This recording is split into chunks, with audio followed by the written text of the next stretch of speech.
నమస్తే. మన డెలివరీ టైంలో శరీరం ఎన్ని నొప్పుల్ని భరిస్తుందో అంతకంటే ఎక్కువ మోతాదులో నొప్పిని భరించేది ఏంటంటే ఆ గర్భసంచి యోని భాగంలో ఉన్నటువంటి ఆ కండరాలు, అలాగే మూత్రాశయ నాళాలు, పురుషి నాళాలు. అంటే ఇక్కడ లోవర్ అబ్డామిన్ మజిల్స్ అన్ని కూడా కన్నీటిని కాలుస్తాయి. డెలివరీ అయిన తర్వాత ఒక స్పెసిఫిక్ టైం వరకు రెస్ట్ ఇవ్వాలి, తర్వాత మూమెంట్ ఇవ్వాలి. లేకపోతే గర్భసంచి ఆరోగ్యం పూర్తిగా డ్యామేజ్ అయిపోయి చిన్న వయసులో దాన్ని తీసి బయటపడేయాల్సిన పరిస్థితి వస్తుంది అనమాట. సో ఒకసారి పెల్విక్ స్ట్రెంత్ చిన్న చిన్న వార్మప్స్ చూద్దామండి. ఇలా మలాసన్ మనకు ఒక వరం లేడీస్ కి. తర్వాత మోచేతితో ఇలా వైడన్ చేయండి, బ్యాక్ స్పైన్ స్ట్రైట్ చేయాలి. అలా ఇప్పుడు మెల్లిగా మోచేతులతో మోకాలని అలా స్ట్రెచ్ చేయండి, అలా స్ట్రెచ్ చేయండి. తర్వాత మలాసన్లో జస్ట్ అలా పుషప్, ఇలా టోస్ మీద ఉంటూ జస్ట్ అలా పుషప్ ఇవ్వండి.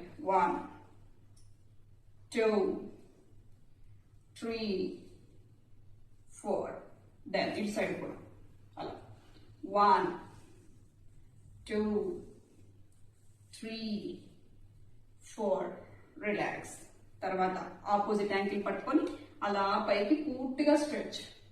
1 2 3 4 5 అలా అప్పుడప్పుడు స్ట్రెచ్చింగ్స్ ఇచ్చుకుంటే మనకి చక్కగా అలా ఇంకొక 1 2 3 4 5 రిలాక్స్. ఇప్పుడు కొంచెం టోస్ మీద వస్తూ హిప్ పైకి 1 2 3 4 5 దెన్ ఇటు సైడ్ కూడా 1 2 3 4 5.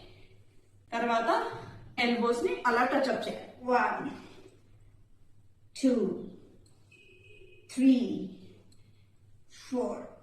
తర్వాత జస్ట్ హిప్ ఓపెన్ అప్ 1 2.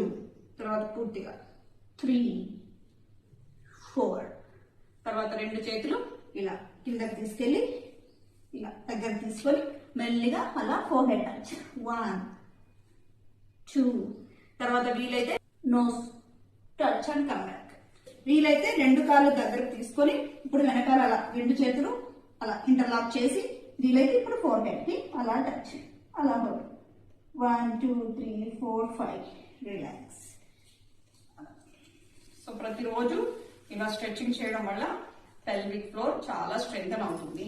ఈ చిన్న వార్మప్స్ ట్రై చేయండి. మునుపటి కండర శక్తిని మీరు సొంతం చేసుకోవచ్చు. బాడీ నీరసం అలసట రాకుండా ఉంటుంది. మా ఈస్ట్రోజన్ లెవెల్స్ చాలా బ్యాలెన్స్ గా ఉంటాయి మన బాడీలో, అప్పుడు చాలా స్ట్రాంగ్ గా ఉండొచ్చు. Okay, and if possible western toilets కాకుండా ఇండియన్ టాయిలెట్స్ యూజ్ చేయడానికి ట్రై చేయండి. Thank you.